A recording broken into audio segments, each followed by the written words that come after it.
Hello students. So we are doing a topic basic concepts. In the last class we were able to reach up to lecture 2 और हमने units and measurements वाला topic किया था. मैंने आपको last class के अंदर significant figure से कंटिन्यू करवाने के बाद कुछ और टर्म्स रिलेटेड टू यूनिट्स बताई थी. उसमें एक टर्म आया था प्रिसीजन एंड एक्यूरेसी. ठीक है, before we start today's class, in today's class we have to start with mole concept. Mole के बारे में डिटेल में बात हमने आज की क्लास में करनी है. तो आज की क्लास में नई चीज शुरू करने से पहले लास्ट क्लास के कुछ क्वेश्चंस ट्राई करते हैं जी, तो जिससे हमारा लास्ट क्लास का रिवीजन भी हो जाएगा और कॉन्सेप्ट स्ट्रांग भी हो जाएगा. So I have written few questions from NCERT exemplar. See, NCERT has two parts. One is the NCERT book, theory book, which you normally know about.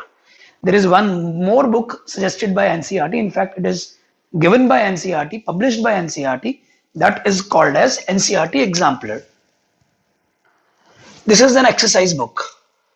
I'm telling you, this book also you have to be doing alongside.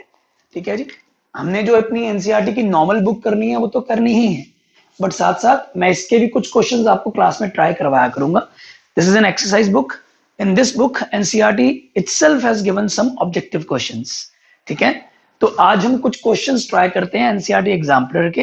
ठीक है, based on last lectures, last 2 lectures. उससे हमारा concept revise हो जाएगा. ठीक है बेटा, चलो let's C.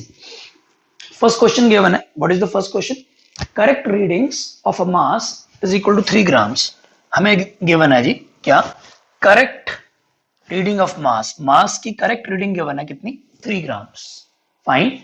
Then he says data collected by different students. Last class में भी ऐसे ही हमने करा था. ये एक तरह से ये एक्चुअल मास हो गया. एक्चुअल मास हमें ऑलरेडी पता है 3 ग्राम्स है. ठीक है जी, और एक स्टूडेंट ए था और एक स्टूडेंट बी था. उन दोनों स्टूडेंट्स ने क्या करा? उन दोनों स्टूडेंट्स ने इस मास को मेजर करने के लिए 2 रीडिंग्स दी. Reading 1, reading 2. ठीक है जी. सो स्टूडेंट ए की रीडिंग 1 और रीडिंग 2 है. This one is student B की reading 1 and reading 2. After this the question says these are the options given A B C D. We have to mark the correct option. Okay, let us do this. क्या कहते हैं जी? Both students are accurate, neither accurate nor precise. अब जाके question समझ आ गया जी. That means this is a question of precision accuracy. ये precision और accuracy का क्वेश्चन है जी. ओके, चेक कर लेते हैं जी फिर क्या करना है इसके अंदर. ओके, जब भी precision और accuracy को हमने क्रॉस चेक करना होता है, वेरीफाई करना होता है, तो I have told you in the last class what you do is first of all calculate the average of all the readings noted by each student. That means अगर ये student ए की रीडिंग 1 और reading 2 है तो मुझे इन दोनों का क्या निकालना है? पहले एवरेज वैल्यू. मुझे इन दोनों का एवरेज वैल्यू निकालना है. सिमिलरली मुझे स्टूडेंट बी के लिए भी इन दोनों का क्या निकालना है? Average value. बिकॉज मैंने आपको सिखाया था लास्ट क्लास में, एवरेज वैल्यू से ही हम कंपैरिजन कर पाएंगे प्रिसीजन और एक्यूरेसी का. चलो चेक करते हैं जी. अब इसका एवरेज क्या होगा?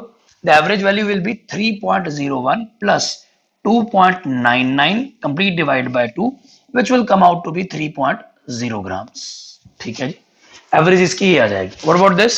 इसकी एवरेज वैल्यू क्या आएगी? It will come out to be 3.05 plus 2.95 again divided by 2 which will again be 3.0 grams. आ जाएगी जी, 3 आ जाएंगी. दोनों की 3.00 grams और 3.00 grams आ जाएंगी जी. 3.00 grams. Okay, fine. Now what was the actual mass? ये रहा जी एक्चुअल मास 3 ग्राम्स. और यहाँ पे इसकी एवरेज वैल्यू भी 3 ग्राम्स है, इसकी एवरेज वैल्यू भी 3 ग्राम्स है. सो एक बात तो क्लियर है, क्योंकि एक्चुअल और एवरेज आपस में बहुत क्लोज है, इनफैक्ट सेम है. ठीक है जी, तो ये एक्यूरेट है, ये भी एक्यूरेट है. एक्यूरेट हमने कैसे बताया था? As average close to actual. कैसे बताया था जी? As average close to actual, as average of readings close to actual. So इसको हम बोलते हैं जी क्या? एक्यूरेट। ये दोनों एक्यूरेट तो हैं, स्टूडेंट ए भी एक्यूरेट है, स्टूडेंट बी भी एक्यूरेट है। अब बात आती है क्या, प्रिसीजन की। प्रिसीजन को मैंने बताया था closeness of readings to each other, closeness of readings to each other. Now let us see here 3.01 and 2.99 they are quite close, उनका ज्यादा डिफरेंस नहीं है, बहुत पास पास है। 3.05 and 2.95, अब इनके अंदर डिफरेंस ज्यादा हो गया। तो अगर मैं रीडिंग्स की क्लोजनेस चेक करूं तो ये वेरी क्लोज, ठीक है जी, as they are close so it is precise, and as these are not close this is not precise, ये प्रिसाइज नहीं है। तो फिर क्या ख्याल है जी, तो ऑप्शन चेक करें जी अब, ठीक है जी। अब एक बात क्लियर है, student A as well as student B both are accurate, student A is precise also but student B is not precise. Now let us read option A, both students neither accurate, ये तो यहीं पे cut लग गया जी, ये तो नहीं हो सकता, दोनों स्टूडेंट्स एक्यूरेट थे, नाइदर एक्यूरेट तो गलत हो गया। आगे चलो, student A is accurate as well as precise, मुझे आगे जाने की जरूरत नहीं है, मेरा आंसर आ चुका है, this is going to be the answer, but still let me go through all the options. Student B is neither accurate, अरे ये तो गलत है जी, student B was accurate, student B is both accurate and precise, यहाँ पे ये गलत हो गया, तो यहाँ पे A accurate भी था precise भी था, so option B is going to be the correct answer for question 1. Clear है जी बात यहाँ तक? चलो जी, ये क्वेश्चन 1 का आंसर हो गया जी, यहाँ तक हमारा क्वेश्चन 1 सॉल्व हो गया। क्वेश्चन 2 चेक कर लें जी। नाउ लास्ट क्लास में हमने जाते जाते कन्वर्जन फैक्टर्स भी करे थे, yes. Now how much is 200 degree Fahrenheit in on Celsius scale, okay. हमने एक कन्वर्जन फैक्टर करा था जी, सेकंड क्वेश्चन में हम एक कन्वर्जन फैक्टर करते हैं, हमने कन्वर्जन फैक्टर करा था degree Fahrenheit is equal to क्या था, 9/5 times degree Celsius plus 32, if you remember this was the equation.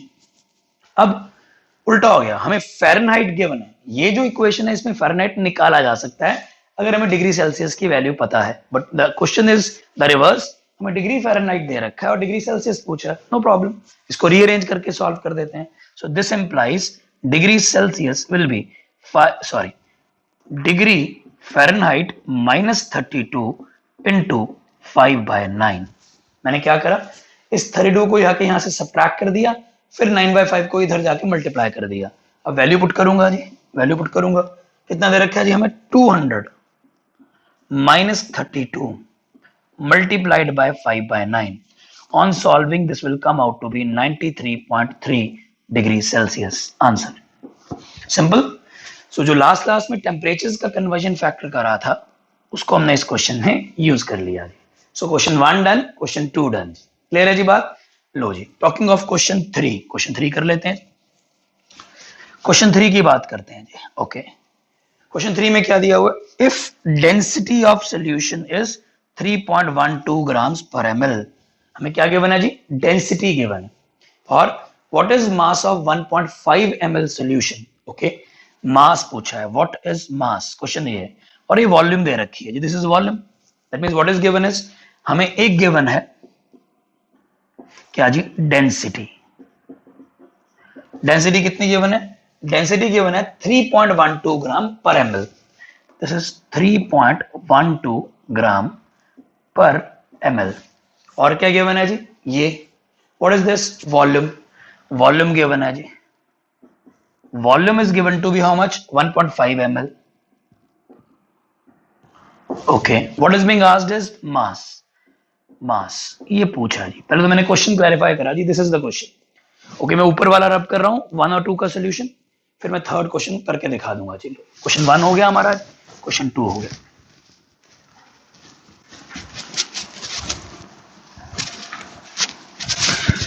तो जी क्वेश्चन 3 के अंदर जो हम कर रहे हैं जी अभी, इसके अंदर उसने कहा है क्या, कहता जी वॉल्यूम दे रखी है, मास गिवन है, he is asking, sorry volume given है, डेंसिटी गिवन है, he is asking for mass, okay, no problem. What is the formula of density, can you tell me this?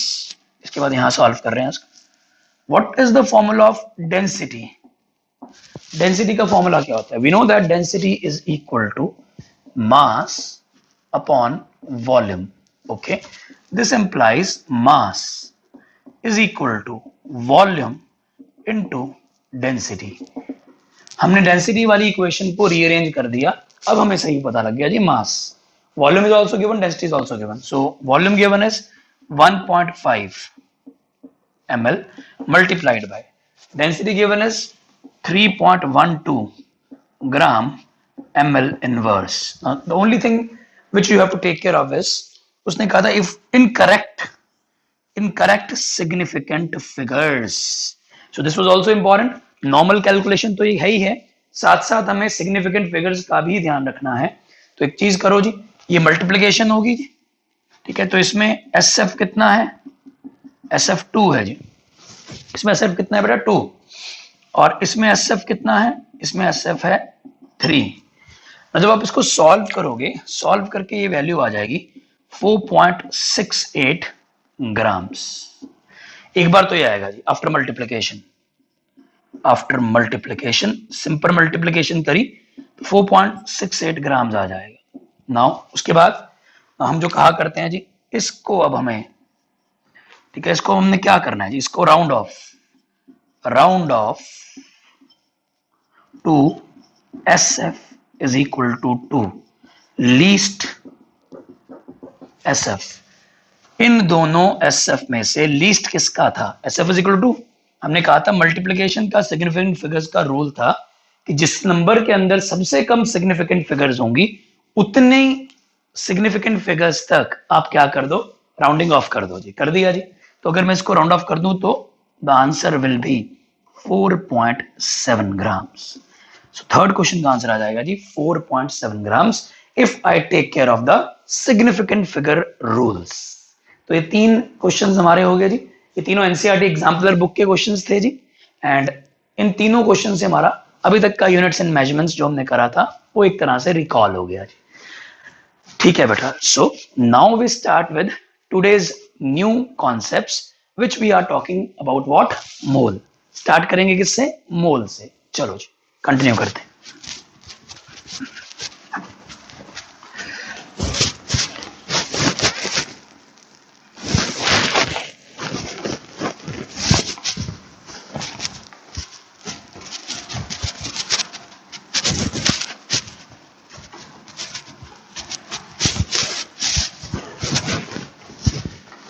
So if I talk of mole, let me start first of all with the word mole itself. Mole है क्या? सबसे पहले बात करते हैं what is mole. What do you mean by the word mole? What is mole?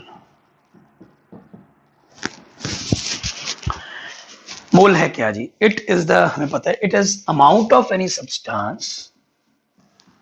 It is amount of any substance which contains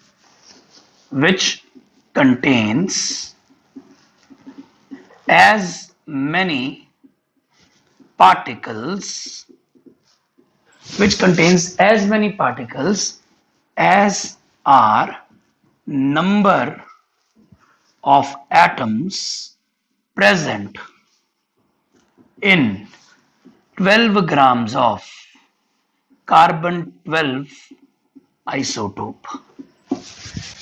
बेटा जो मैंने ये लिखी है, this is the proper definition of the word mole. इसको हम उसकी proper definition बोला करते हैं। This is the definition. अगर आपको कहीं भी मोल को डिफाइन करने के लिए बोला जाए तो ये उसकी प्रॉपर डेफिनेशन है, द वर्ड मोल। दोबारा से, it is the amount of any substance. पहली बात तो ये अमाउंट है, किसी भी चीज की हो सकती है, yes, which contains as many particles. Particles की बात कर रहे हैं जी, पार्टिकल्स कोई भी हो सकते हैं, यस, चाहे वो पार्टिकल्स एटम्स हो, चाहे वो मॉलिक्यूल्स हो, चाहे वो आयंस हो, और for that matter it could be electrons, protons, neutrons, any particles की बात करेंगे तो उसको मोल के टर्म में एक्सप्रेस कर सकते हैं। Amount that contains particles equal to number of atoms present in 12 grams of carbon 12 isotope.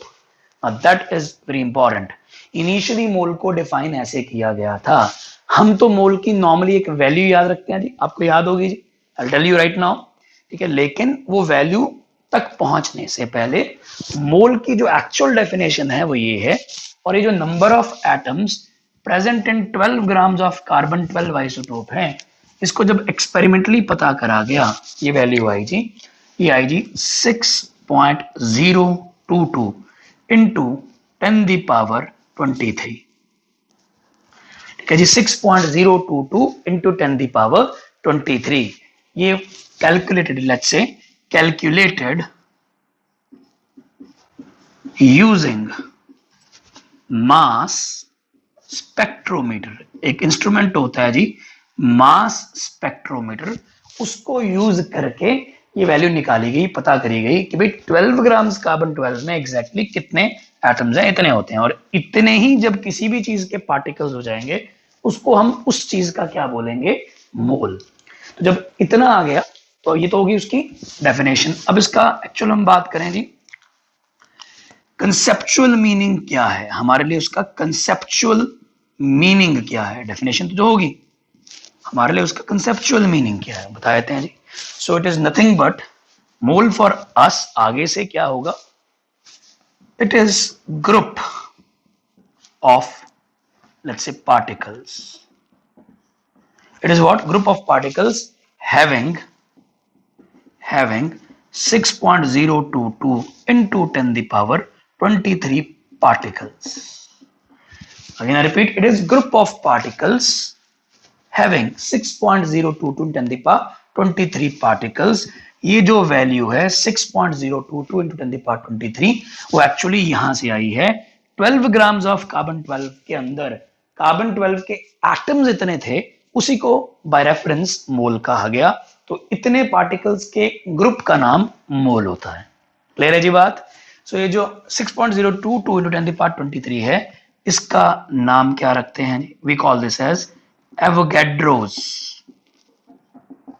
Number. क्या बोला करते हैं बेटा, Avogadro's number. Avogadro's number is denoted by it is denoted by either Na or N0। इसको denote करते हैं जी Na या N0 से, एंड इसकी वैल्यू होती है 6.022 इंटू 10 की पावर 23। जस्ट हमारी क्लैरिटी के लिए, this is group of particles similar to dozen. आपने सुना होगा जी, जब भी मोल माइंड में क्लैरिटी नहीं दे रहा तो पहले डजन के बारे में सोच लो, और उसके कंपैरिजन से आपको पता चल जाएगा मोल क्या होता है। जैसे जो डजन होता है, that is a group of 12। पता है हमें डजन का मतलब क्या होता है, ग्रुप ऑफ 12। अच्छा, ऐसी स्कोर होता है, स्कोर टर्म हम कम यूज करते हैं, बट इंटरनेशनली इसको यूज करते हैं काफी ज्यादा। स्कोर क्या होता है, इट इज ग्रुप ऑफ 20। ऐसी ग्रॉस होता है, ग्रॉस होता है जी ग्रुप ऑफ 144। तो 12 के ग्रुप का नाम डजन है, 20 के ग्रुप का नाम स्कोर है, 144 के ग्रुप का नाम ग्रॉस है, एवोगैड्रोस नंबर ऑफ पार्टिकल्स के ग्रुप का नाम कंसेप्चुअली क्या है, मोल है। सो हमारे लिए आगे से मोल हम इसको बोलेंगे, एवोगैड्रोस नंबर ऑफ पार्टिकल्स के ग्रुप को, नथिंग एल्स। सो इतने पार्टिकल्स का combination is called as what, mole. सो एक बात क्लियर होगी, जो ये मोल है, ठीक है जी, ग्रुप ऑफ पार्टिकल्स वन, जैसे मैं अगर मैं बोलता हूं जी 1 मोल एटम्स, इसका मतलब क्या हो गया, 6.022 इंटू 10 दी पावर 23 एटम्स, ऐसे बोल दिया, या मैंने आगे से लिख दिया जी एवोगैड्रोस एटम्स। ठीक है जी। सिमिलरली अगर मैं बोलता हूं जी 1 मोल इलेक्ट्रॉन्स, ठीक है जी, 1 मोल इलेक्ट्रॉन्स, ठीक है जी, तो हमने उसको मान लिया जी एवोगैड्रोस नंबर ऑफ इलेक्ट्रॉन्स। बहुत बार ऐसे लिखा होता है, लेट्स से 1 मोल, ऐसे लिख दिया 1 मोल, लेट्स से उसने लिख दिया 1 मोल ऑक्सीजन, ऐसे बता दिया जी, वेरी इंपॉर्टेंट। अब इसमें क्लैरिफाई नहीं किया कि जब मैं 1 मोल ऑक्सीजन की बात कर रहा हूं कि तो ये मोल किसका है, एटम्स ऑफ ऑक्सीजन का है या मॉलिक्यूल्स ऑफ ऑक्सीजन का है। तो यहाँ पे क्लैरिटी लेके आते हैं जी। ऐसे अगर लिखा होगा तो हम मानेंगे जी Na मॉलिक्यूल्स ऑफ ऑक्सीजन। मतलब मैंने क्या बात बताई यहाँ पे, जब क्लियर ना हो, ठीक है, when not clearly mentioned comma, when not clearly mentioned comma, mole is assumed that of molecules। एक छोटी सी बात क्लैरिफाई करो, यहां बताया गया 1 मोल एटम्स का है, ठीक है, बताया गया ना, तो हमने एवोगैड्रोस क्या बोल दिए, एटम्स। लेकिन यहाँ 1 मोल लिख दिया, बट एटम्स वर्ड भी नहीं लिखा, इलेक्ट्रॉन्स भी नहीं लिखा, मॉलिक्यूल्स भी नहीं लिखा, कुछ भी नहीं लिखा। तो when not clearly mentioned assumed molecules, जब ना क्लियरली मेंशन किया जाए तो हम हमेशा क्या मानते हैं, मोल्स किस चीज के हैं, मॉलिक्यूल्स के। तो ये एक इंपॉर्टेंट बात होगी जी, वेरी वेरी इंपॉर्टेंट, ठीक है जी, ये खास बात होगी। जब हमें क्लैरिटी ना हो तो we always assume moles that of molecules, very important. हाँ, अगर बता दिया एटम्स के हैं तो ठीक है एटम्स के हैं, बता दिया इलेक्ट्रॉन्स के हैं तो ठीक है इलेक्ट्रॉन्स के हैं, बट अगर बताया ही नहीं किसके हैं, थोड़ा सा अनक्लियर है, तो अजम्पशन ये होती है फिर मोल्स किसके हैं, मॉलिक्यूल्स के हैं। This is very important. So we have introduced the word exactly what mole is. Mole की प्रॉपर डेफिनेशन ऊपर लिखी हुई है, बट हमारे माइंड में मोल इस तरह से चलेगा, it is a combination of a particular number of particles and this number is very large number। ये नंबर बहुत लार्ज नंबर है, very large number. Why we are using this, obviously हम जो मोल को नॉर्मली यूज करते हैं, अच्छा जब मैंने यहाँ पे ऐसे समझा तो एक बात क्लैरिफाई हुई, क्या जी, ऐसे भी बोलते होते हैं जी, क्या, mole is a counting unit of chemistry. ठीक है जी, mole is a counting unit of chemistry. क्या मतलब हुआ इसका, जब हमें पार्टिकल्स को काउंट करके रखना हो तो हम in terms of moles count करके रख लेते हैं, तो इस तरह से करते हैं जी। और ये यूज केमिस्ट्री में इसलिए ज्यादा करते हैं क्योंकि केमिस्ट्री में we deal with atomic sized particles, atoms, molecules, electrons, very small microscopic particles। और प्रॉब्लम ये है कि जब हम छोटी सी अमाउंट ऑफ सब्सटेंस भी लेते हैं, मान लो मैं थोड़ा सा पिंच ऑफ सॉल्ट ले लूं, पिंच समझते हो, चुटकी भर, अगर मैं चुटकी भर भी किसी केमिकल सब्सटेंस का लूंगा, उसमें बहुत large number of atoms present रहेंगे, तो डजन स्कोर या ग्रॉस से हमारा काम नहीं चल पाएगा। तो we have defined a new counting unit that is called as what, mole. तो ये हो गया जी हमारा introduction about what exactly mole is.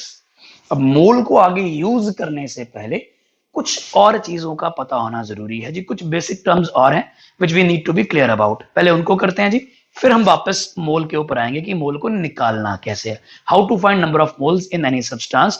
That is the main concern which we have to cover in today's class, but before that we need to learn few more, in fact you already know them, we need to revise a few more terms। let's do that। ठीक है जी, उसके लिए हम कुछ चीजें और revise करते हैं जी।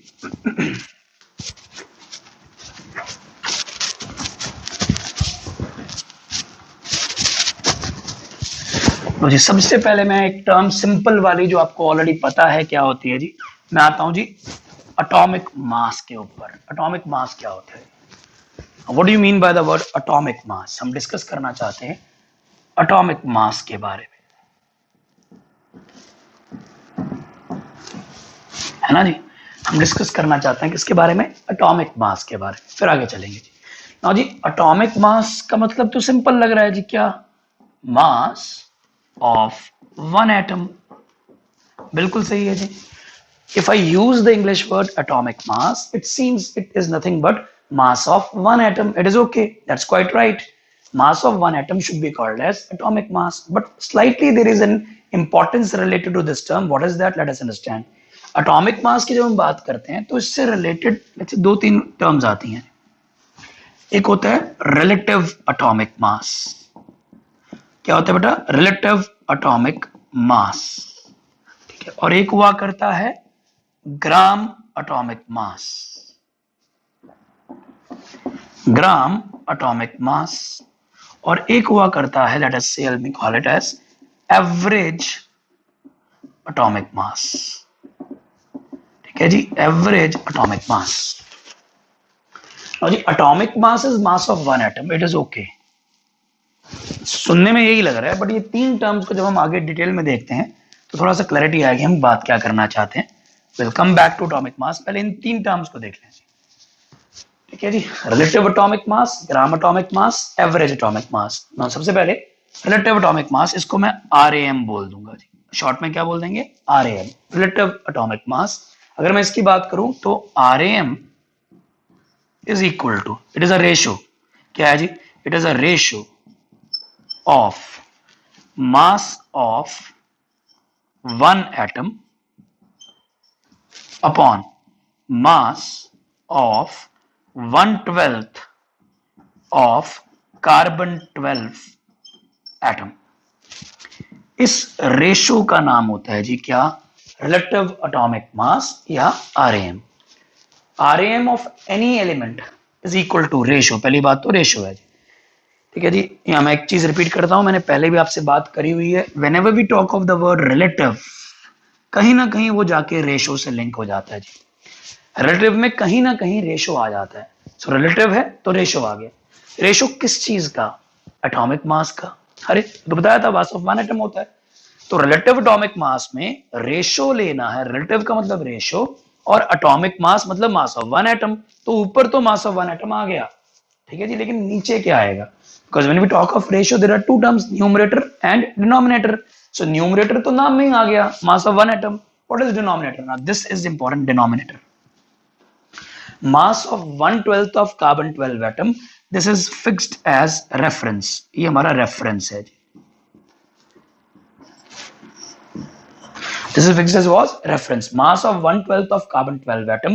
In fact, in fact,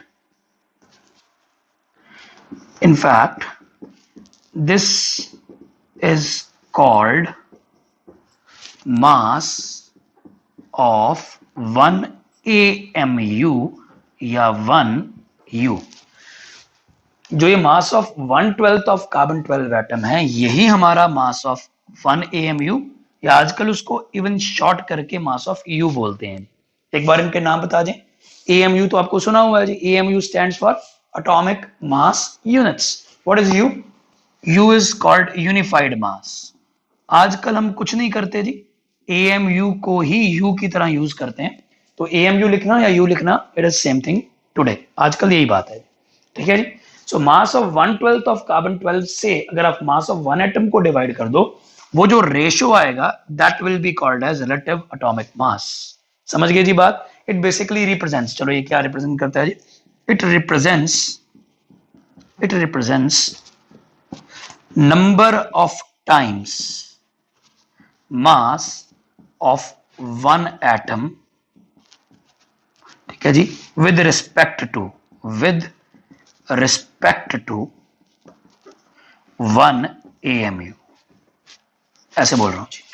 RAM क्या रिप्रेजेंट करता है जी, कितने number of times mass of one atom है, किसके रिस्पेक्ट में, 1 AMU के। If I am fixing mass of 1/12 of carbon 12 as 1 AMU, ना आगे से याद रखना जी, मास ऑफ 1/12 ऑफ कार्बन 12 लिख दिया करूं, या मास ऑफ 1 AMU लिख दिया करूं, या मास ऑफ 1 U लिख दिया करूं, मेरे लिए एक ही बात है जी, याद रख पाओगे जी। सो 1 एटम का मास इसके कितने टाइम्स है, उसको पता करना, रेशियो से पता करना होता है, तो बस उसी को हम बोलते हैं जी क्या, RAM या relative atomic mass. Now very important, as RAM is just a ratio, so इसके नो यूनिट्स, टेक्निकली इसके नो यूनिट्स। व्हाई, बिकॉज ऊपर भी मास नीचे भी मास, ऊपर भी मास के यूनिट्स नीचे भी मास के यूनिट्स, सो टेक्निकली RAM के तो कोई यूनिट्स नहीं होंगे जी, एज इट इज कोई यूनिट्स नहीं होंगे जी। बट आपको अब क्लैरिफाई कर दें जी, मोस्ट कॉमनली ना, यहां पे एक बहुत इंपॉर्टेंट बात लिखते हैं जी, मोस्ट ऑफ द टाइम्स, ठीक है जी, most of the times writing RAM, or let's say most of the times atomic mass means RAM in AMU। ये बात अब थोड़ी समझना जी। क्या हमने कहा कि RAM के अपने कोई यूनिट्स नहीं होते। I'll give you example, make it more clear। अभी सिर्फ थ्योरेटिकली बात बता रहे हैं। क्या RAM एक रेशो है, दिस अपॉन दिस, इस चीज को हमने नाम फिक्स कर दिया 1 AMU, ये रेफरेंस है, और मास ऑफ वन एटम तो है ही। नॉर्मली हम कहते हैं mass of one atom atomic mass है, but mass of one atom in which units? Mass of one atom के यूनिट्स क्या है, अब यहाँ पे बताया जी।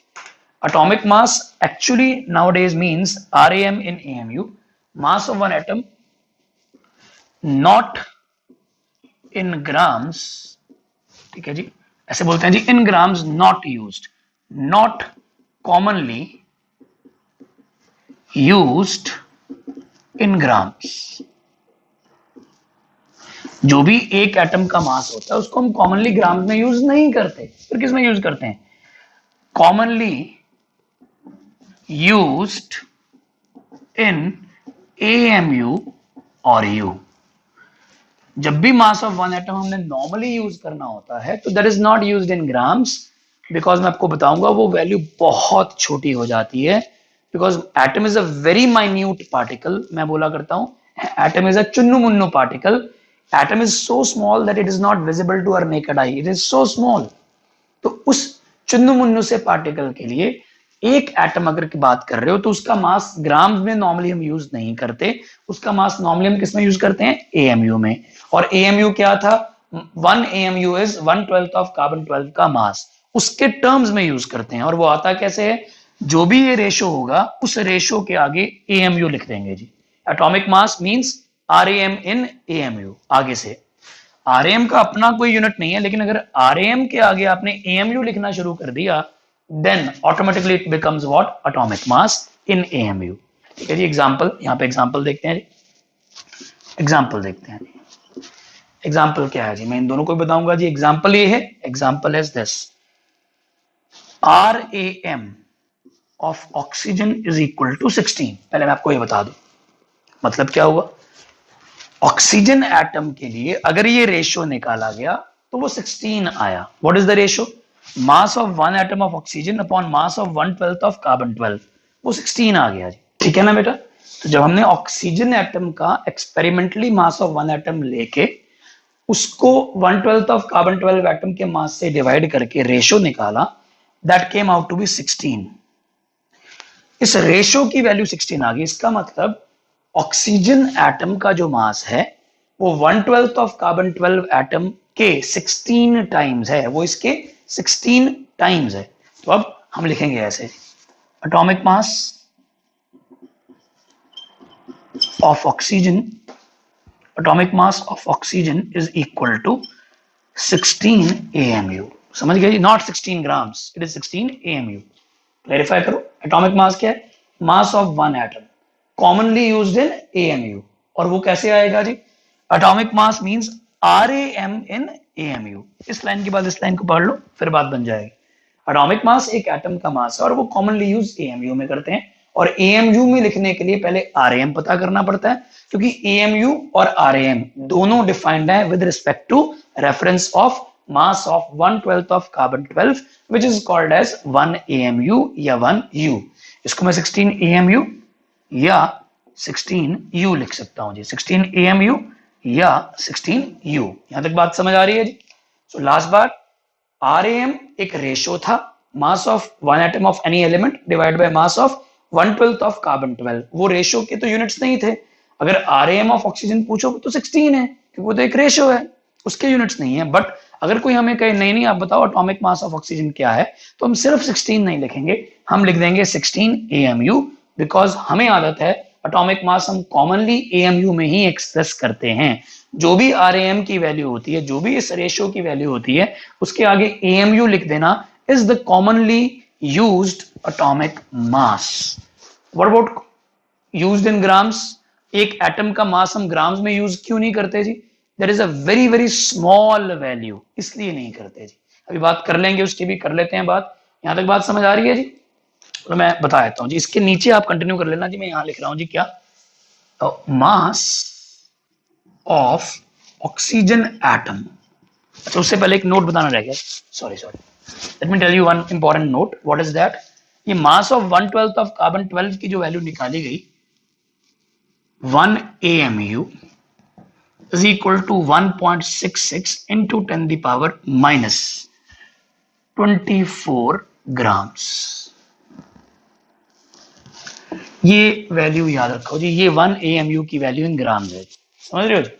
सो यहां से अगर मैं निकालूं, this implies mass of 1 atom of oxygen in grams, वो क्या आएगा? यहां से यूज करो एटॉमिक मास का मतलब ही मास ऑफ 1 एटम था, और ऑक्सीजन के लिए वो कितना था? 16 AMU, 16 AMU था, ठीक है जी। अब तो मुझे AMU में चाहिए ही नहीं, अब मुझे किसमें चाहिए? ग्राम्स। तो मैं क्या करूंगा? AMU की वैल्यू पुट कर दूंगा, 16 into 1.66 into 10 the power minus 24 grams, ये आ जाएगा। तो ये जो वैल्यू आएगी ये बहुत ही छोटी आएगी, देखना जरा, 10 द पावर माइनस 24 के ऑर्डर की आ रही है। सो इतनी छोटी वैल्यू को हम normally day to day life में, 10 की पावर्स वाली वैल्यू को normal day to day life में हम यूज करना पसंद नहीं करते। इनफैक्ट आप मुझे खुद ही बताओ, अगर आपको एटॉमिक मास ऑफ ऑक्सीजन याद करना है, it is not easier to learn 16 AMU, या फिर मैं ये याद करूं 16 into 1.66 into 10 power minus 24 grams, ये याद करना आसान है या ये याद करना आसान है? ऑब्वियसली ये याद करना आसान है। क्यों आसान है? एक तो ये वैल्यू बहुत छोटी है, दैट्स राइट। उसके भी इंपॉर्टेंट बात, जो एटॉमिक मास इन AMU है that is almost whole numbers, 16 याद है जी। ऐसे अगर नाइट्रोजन का बोलूं 14 याद है जी। सो कोई भी वैल्यूज जो होल नंबर्स में होती हैं, इंटीजर्स में होती हैं, they are easy to learn as well as they are easy to use in calculations. वो कैसे? If I want to add mass of nitrogen with mass of oxygen, I told you atomic mass of oxygen is 16 AMU and atomic mass of nitrogen is 14 AMU. Now you tell me 16 AMU plus 14 AMU, how much is it becomes? N plus O का atomic masses का sum 16 plus 14 becomes 30 AMU. That is very simple. That is very simple to add. But वही अगर मैं इसको use कर रहा होता, 16 into 1.66 and 10 the power minus 24 grams is the mass of one atom of oxygen, ऐसे ही nitrogen का मास भी 10 the powers में आता, फिर अगर उनको ऐड करता थोड़ा सा अनईजी हो जाता। ऐसा नहीं कि हम we could not add them, we could, but always it is easier to use whole numbers in day to day life because the calculations becomes simpler using whole numbers. That is the reason that commonly atomic masses are expressed in AMUs, because in AMUs most of the atomic masses are almost whole numbers and they are easy to use. If we would have used atomic masses in grams, then the values would have been so small that the calculations would have become slightly difficult. That is the reason we use atomic masses normally in AMU. समझ गए जी बात यहां तक? So atomic mass क्या है? आगे के लिए एटॉमिक मास ये है, atomic mass means RAM in AMU। Relative atomic मास को ही AMU के साथ लिख देना, that is called as atomic mass commonly. And what do you mean by RAM? That is a ratio which has been found like this. इस ratio को निकालना, उसके आगे AMU लिख देना, that is the commonly used मतलब meaning of atomic mass. यहां तक बात समझ आ रही है जी? चलो आगे कंटिन्यू करें। अब एटॉमिक मास में से पहला वर्ड बता दिया क्या? रिलेटिव एटॉमिक मास। अब आता हूं जी मैं किस पे? ग्राम एटॉमिक मास पे। लो जी क्लैरिफाई करते हैं। ग्राम एटॉमिक मास की अगर मैं बात करूं,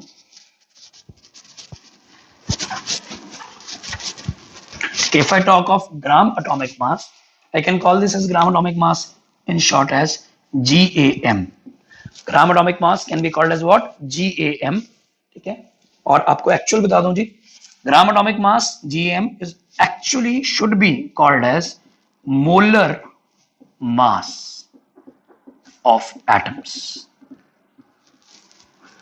This should be actually called as what? Molar mass of atoms.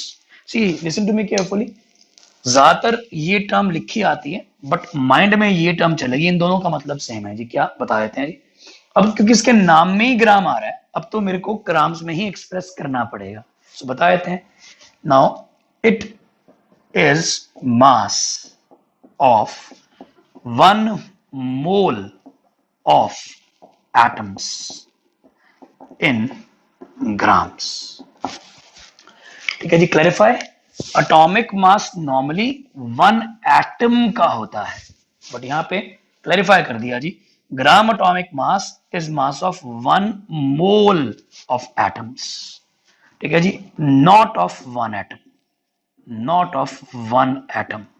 ये एक एटम का मास नहीं होता, ये एक मोल एटम्स का मास होता है। अभी पीछे बताया था एक मोल की कितनी वैल्यू होती है, Avogadro's number. Avogadro's number of atoms का जो ग्रुप होता है, उन पूरे ग्रुप का जो मास होता है, उस मास की value in grams is called as molar mass of atoms या ग्राम एटॉमिक मास। देखो जी, अगर तुम मोलर मास बोल रहे हो, वहां से तो क्लियर हो ही गया कि फॉर 1 मोल है, और normally in day to life we use the units of what, in grams, तो ठीक है। तो ये टर्म थोड़ी सी इजी है कैरी करनी, बट अगर ये लिखा हो ये लिखा हो, बात एक ही है, कंफ्यूज नहीं होना। क्लियर है जी बात। It is mass of 1 mole of atoms in grams. Now अब कमाल की बात ये है, सबसे इंपॉर्टेंट बात जो है, ठीक है जी, by chance, by chance, this is by chance, मैं प्रूव कर सकता हूं लेकिन by chance value of RAM in AMU is same as value of GAM in grams।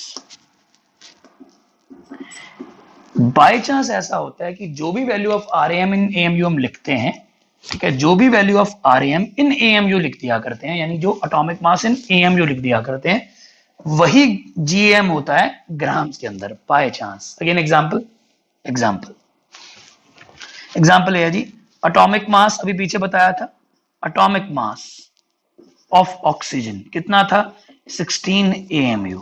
लो जी, GAM of oxygen is equal to 16 grams. कमाल है जी, जो atomic मास AMU में होता है, बाय चांस वही अगर ग्राम्स में लिख दिया जाए, AMU को अगर हटा के ग्राम्स बना दिया जाए, तो ऑटोमेटिकली वो ग्राम एटॉमिक मास बन जाया करता है। क्या बन जाया करता है, ग्राम एटॉमिक मास, ऑटोमेटिकली। बेटा मैं फिर क्लियर कर रहा हूं मैं क्या कह रहा हूं, लास्ट बार समझ लो। इसको जो ये लिखा ना बाय चांस वाली लाइन, इसको ध्यान से देखो। जो भी RAM इन AMU हम लिखते हैं ना जी, और RAM इन AMU को ही हमने क्या बोला था, कॉमनली यूज एटॉमिक मास, और वो हमने पीछे बताया था ऑक्सीजन का कितना था, 16 AMU।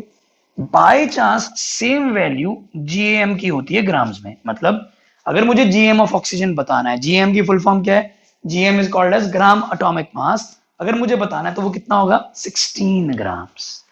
जो वैल्यू 16 AMU थी, AMU हटाया ग्राम बनाया, 16 का 16 रहा, लेकिन अब ये एटॉमिक मास नहीं है 16 ग्राम्स। लास्ट बार जब तक तो AMU में था तब तक तो एटॉमिक मास था, लेकिन जैसे ही ग्राम्स में आया ये GAM आ गया। GAM का और इंपॉर्टेंट नाम क्या था, molar mass.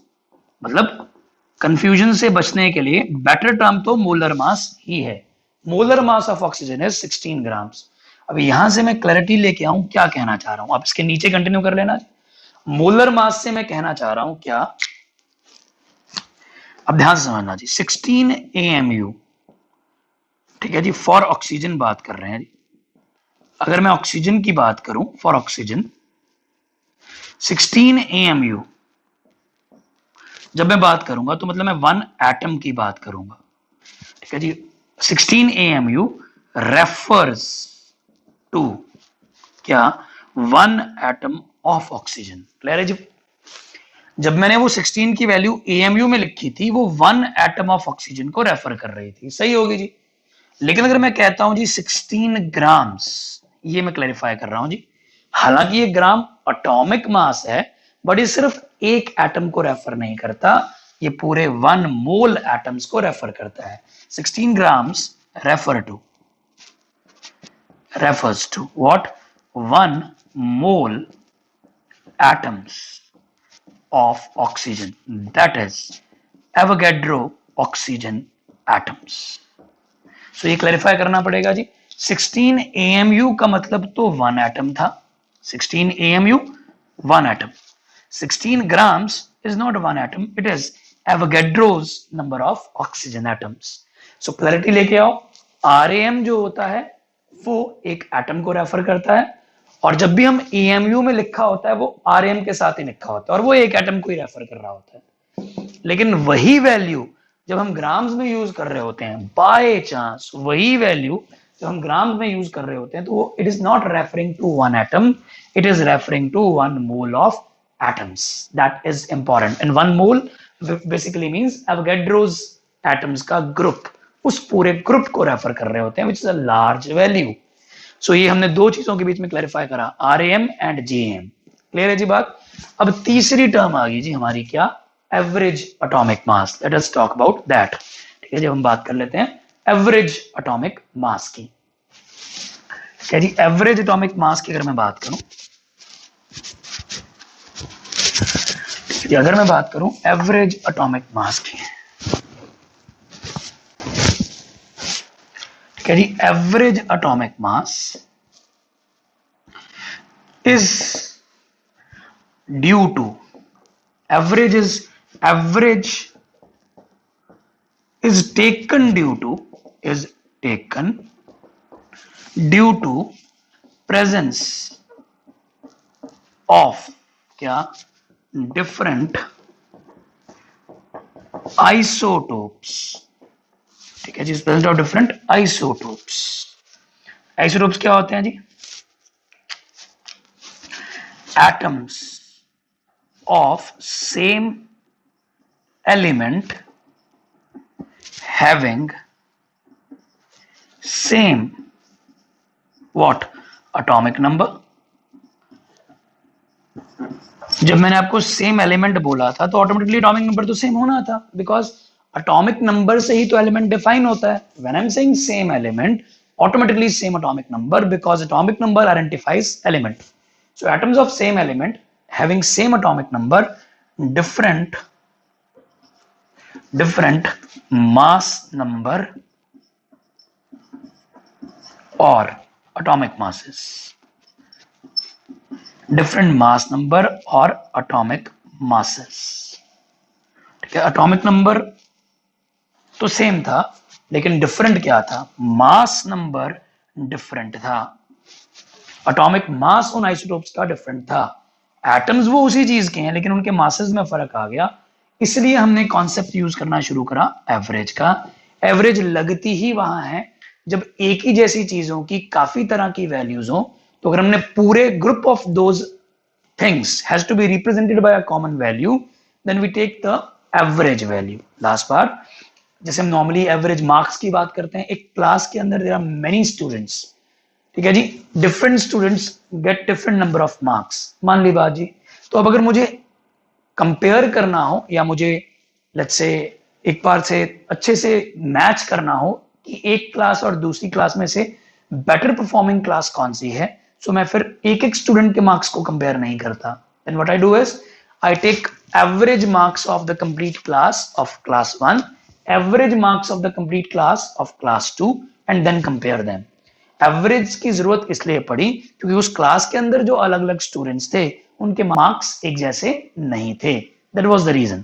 So same here, अगर एक ही एलिमेंट के एटम्स सारे सेम एटॉमिक मास नहीं रख रहे, डिफरेंट एटॉमिक मास रख रहे हैं, उनको हमने नाम तो दे दिया जी क्या, आइसोटोप्स. क्योंकि आइसोटोप्स एग्जिस्ट कर रहे हैं, इसीलिए मुझे एवरेज लेना पड़ेगा. क्या लेना पड़ेगा जी? एवरेज. और एवरेज एटॉमिक मास यूज करना पड़ेगा. तो एवरेज एटॉमिक मास का बहुत सिंपल फॉर्मूला है जी, एवरेज एटॉमिक मास, ठीक है जी, average atomic mass is equal to, देखना जी जरा, एटॉमिक मास, चलो ऐसे बोलते हैं, percentage of isotope 1 into, let us say atomic mass of isotope 1 plus percentage of isotope 2 into atomic mass of isotope 2 complete divided by 100. ऐसे कर लो. अगर मैं ये फॉर्मूला लगा दूं तो उससे मेरा एवरेज एटॉमिक मास आ जाया करेगा. दैट मींस, ध्यान से देखना जी, इस फॉर्मूला में 1, 2 डिफरेंट आइसोटोप्स को रिप्रेजेंट करते हैं, डिफरेंट आइसोटोप्स को रिप्रेजेंट कर रहे हैं, ठीक है. और परसेंटेजेस जो होती हैं, परसेंटेजेस, उनको एक और नाम भी बोलते हैं, percentages also called relative abundances, relative abundances in nature. ठीक है जी, percentages of isotopes also called relative abundances in nature. ठीक है जी, ये फिक्स्ड होती हैं जी, दीज आर फिक्स्ड वैल्यूज, ये बार बार चेंज नहीं करती जी, फिक्स्ड वैल्यूज होती हैं जी इन परसेंटेजेस की या रिलेटिव अबंडेंसेस की। अब ये तो आपको पता ही लग रहा है जी, AW मैं रिस्पेक्टिव एटॉमिक मासेस को बोल रहा हूं जी, रिस्पेक्टिव एटॉमिक मासेस। किसका? फर्स्ट आइसोटोप का एटॉमिक मास, सेकंड आइसोटोप का एटॉमिक मास, जो भी होगा वो अलग होगा ना। तो हर एक की परसेंटेज को हर एक के एटॉमिक मास से आपस में कर दो मल्टीप्लाई। ठीक है जी, आपस में कर दो मल्टीप्लाई, और ऐसे प्रोडक्ट्स को आपस में कर दो ऐड, और इस पूरे टोटल को डिवाइड कर दो 100 से, and what you get is called as average atomic mass. या फिर एवरेज एटॉमिक मास आ जाया करता है। नाउ एग्जांपल के तौर पे, एग्जांपल सबसे इजी एग्जांपल चला करता है chlorine. Chlorine exists in two isotopes. Cl has two isotopes. कौन कौन से बताए थे? Cl35, Cl37। ठीक है जी, Cl35 75% होता है, Cl37 25% होता है जी। दिस इज एक्सपेरिमेंटली कैलकुलेटेड, पता करा गया, एक्सपेरिमेंटली फाउंड कि इस आइसोटोप की ये परसेंटेज है, इसकी ये है, और ये फिक्स्ड वैल्यूज हैं। नेचर के अंदर ऐसी होती हैं, जहां भी क्लोरीन एटम्स मिलेंगे इतनी परसेंटेज में Cl35 होगा, इतनी परसेंटेज में Cl37 होगा। सो फिर यहां से अगर हमने एवरेज निकाला, this implies average atomic mass of chlorine is equal to, using the formula, सबसे पहले वाले की परसेंटेज कितनी है 75 इंटू एटॉमिक मास कितना है 35, 75 into 35 plus 75 into 35, then next वाले की परसेंटेज कितनी है 25 इंटू उसका मास कितना है 37, 25 इंटू 37, हर एक की परसेंटेज को हर एक के खुद के इंडिविजुअल एटॉमिक मास से मल्टीप्लाई करा, और ऐसे सबको प्रोडक्ट करके आपस में ऐड अप कर दिया, और पूरी चीज को डिवाइड कर दिया किससे 100 से। जब हम कैलकुलेट करेंगे on calculation this will come out to be 35.5, और आपको पता है आप ज्यादातर इसको ऐसे ही यूज करते हो जी 35.5। So this is how you calculate average atomic masses. ठीक है, परसेंटेजेस यूज करनी पड़ती हैं, वो हमें पता होनी चाहिए, ये एक्सपेरिमेंटल वैल्यूज हैं, हमें गिवन होती हैं क्वेश्चंस के अंदर, वहां से इस तरह से हम एवरेज निकाल लिया करते हैं जी। क्लियर है जी बात यहां तक? यहाँ पे एक छोटी सी बात और बता दें जी, वैसे तो नॉर्मली परसेंटेज की बात की जाती है, ठीक है जी, लेकिन कभी कभी ये रब करते हैं,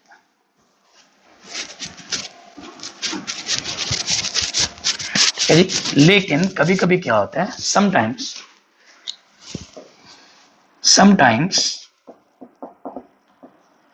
in place of percentages we can also use ratios भी यूज करते हैं जी। फॉर एग्जाम्पल, ठीक है जी, if ratio of let's say isotope 1 upon, if ratio of isotope 1 upon isotope 2 अगर ऐसे दे रखा है is equal to m upon n, ऐसे रेशियो दिया हुआ है, दिस इंप्लाइज एवरेज एटॉमिक मास जो होगा वो होगा m into atomic mass of 1 plus n into atomic mass of 2 divide by m plus n। फिर थोड़ा सा चेंज सिर्फ ये आएगा, जहां जहां जिसकी परसेंटेज से आप मल्टीप्लाई कर रहे थे, अब उसकी जगह आप किसको डाल दोगे, उसके रेशो वाली वैल्यू को। सही है जी, परसेंटेज ज्यादातर यूज होती है तो फॉर्मूला ये है, बट कभी कभी in place of percentages we could use what, ratios. तो हर आइसोटोप के रेशो को उसके एटॉमिक मास से मल्टीप्लाई कर दो, m को 1 वाले से n को 2 वाले से कर दिया, बस एक डिवीजन में चेंज आएगा जी। यहां पे डिवीजन करनी थी 100 से, यहां डिवीजन 100 से नहीं कर रहे, टोटल सम ऑफ रेशियो से कर रहे हैं, किससे, m प्लस n से, दैट्स इट। तो इससे भी एवरेज एटॉमिक मास आएगा, इससे भी एवरेज एटॉमिक मास आएगा। That is how we calculate average atomic masses. So I am again telling you, atomic mass में ये दो तीन तरह की टर्म्स चलती हैं जी। पहली बात तो एटॉमिक मास होता क्या है, it is mass of one atom, normally commonly used in AMU और यू। यू क्या था, यूनिफाइड मास, और उसके लिए पहले हमें कॉमनली यूज इन एएमयू के लिए हमें पहले आरएएम निकालना पड़ता है। आरएएम क्या था, एक रेशो। एक हमने और टर्म डिफाइन करी थी GM, which was also called as molar mass. By chance जो वैल्यू आरएम की एएमयू में होती है, वही वैल्यू जीएम या मोलर मास की ग्राम्स में होती है। That was by chance. And then we are talking of what, average atomic mass. तो ये तीन टर्म्स हमने क्लैरिफाई कर ली जी, RM, GM and average atomic mass. Now listen to me carefully, एक नोट लिखते हैं जी, एक बहुत इंपॉर्टेंट। ऑब्जेक्टिव्स के अंदर एक कंसेप्चुअल क्वेश्चन पूछा जाता है, वो मैं आपको बता रहा हूं क्या होता है। ठीक है जी, ऑब्जेक्टिव्स के अंदर एक कंसेप्चुअल क्वेश्चन पूछा जाता है, या हम क्लैरिफाई कर लेते हैं जी। क्या नोट ये है कि जी जो हमारा रेफरेंस है, ठीक है जी, नोट ये है, mass of 1/12 of carbon 12 is chosen as reference in RAM in order to give maximum number of RAM values, maximum number of RAM values of different elements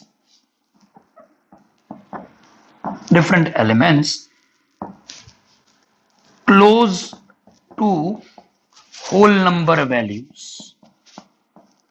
कहते जी आपने इतना औखा सा रेशियो क्यों रेफरेंस माना, इतना औखा सा मास क्यों रेफरेंस माना, मास ऑफ 1/12 ऑफ कार्बन 12 को ही रेफरेंस क्यों चूज करा। कह रहे इसको रेफरेंस चूज करने का फायदा ये है कि मैक्सिमम आरएएम वैल्यूज, ठीक है जी, होल नंबर वैल्यूज के पास आ जाती हैं। जब हमने वो रेशो लिया था तो नीचे इसको लेने का फायदा ये था कि वो जो रेशो ओवरऑल आएगा, जिसको हम आरएएम बोलेंगे, उसकी वैल्यूज ज्यादातर मैक्सिमम नंबर क्या आएंगी, whole number values. And I told you, whole number values को कैलकुलेशंस में आगे कैरी करना आसान होता है, तो इसलिए हम इसको प्रेफर करते हैं। Earlier reference was one, let's say one mass of one atom of hydrogen atom, mass of one atom of H atom, one mass of one atom of hydrogen, then shifted to mass of 1/16 of oxygen atom, finally using mass of 1/12 of carbon 12। ये O16 था। मैं आपको बता रहा हूं जी, जो reference की choice है वो भी विद टाइम इवॉल्व हुई है। ऐसे नहीं कि सीधा ही इसको हमने रेफरेंस माना था, ना ना ना। सबसे पहले अर्लियर तो भैया पहले एक एटम ऑफ हाइड्रोजन को ही रेफरेंस माना गया था, फिर उसके बाद 1/16 ऑफ ऑक्सीजन 16 को रेफरेंस माना गया, एंड फाइनली इसको रेफरेंस जो हम यूज कर रहे हैं वहां तक पहुंचे। लेकिन इसको मानने का फायदा ये लिखा गया है कि मैक्सिमम वैल्यूज होल नंबर में तब आई जब इसको रेफरेंस माना। इन दोनों को रेफरेंस मानने से ज्यादा होल नंबर के क्लॉज पहुंच के अगर ये रेफरेंस माना तो फिर इसी को रेफरेंस फाइनलाइज कर दिया। अच्छा, अभी हमने क्लोरीन का एटॉमिक मास निकाल के बताया था, 35.5 आया था। दैट वाज नॉट क्या, होल नंबर। तो फिर इसी नोट का आगे कंटिन्यूएशन दिया है जी, ऐसे कह दिया करते हैं जी, क्या इसके आगे ये बात किया करते हैं जी, many times, ठीक है जी, atomic masses have fractional values